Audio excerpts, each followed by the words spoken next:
Бат чарчоо, кыжырдануу, түнкүсүн уйкусуздук, күндүзү уйкунун келиши, маанайдын жок болушу, апатия, белгисиз себептерден улам аппетиттин ачылышы.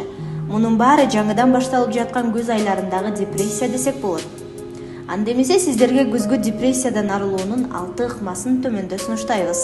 Күзгү депрессиянын негизги себептеринин бири жаратылыштагы ачык түстөгү боектордун, ошондой эле күндүн, жарыктын жетишсиздиги. Статистикага таянсак, жер шаарынын ар бир экинчи адамы күздө жана кышта депрессияга кабылат. Андыктан күндөзгү сейилге көп чыгып, түнкүсүн телевизор көрүүдөн, караңгы бөлмөдө компьютерде иштөөдөн качыңыз.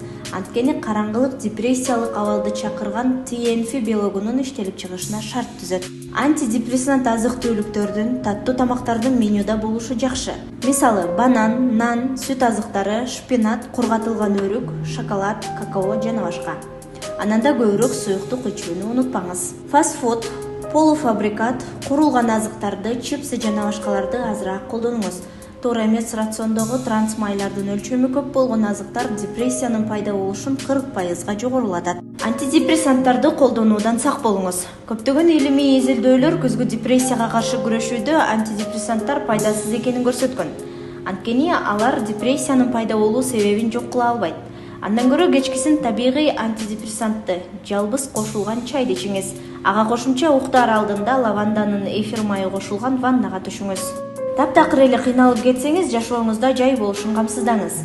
Убактыңыз болсо жылуу жактарга эс алууга барыңыз, же болбосо экзотикалык арама массаж жасатыңыз. Гүл өстүрүңүз, анткени терезеде өскөн гүл депрессияга бөгөт коерун окумуштуулар аныктап чыгышкан. Сингапурдун Улуттук университетинин окумуштуулары жакын арада эле дайыма оор сумканы көтөрүп жүрүү жан дүйнөдө оорчулук жаратаарын изилдеп чыгышкан. Андыктан күзгү депрессияга туш болбойм десеңиз, сумкаңыздагы оор нерселерди алып салып, кичинекей кооз сумкага өтүңүз.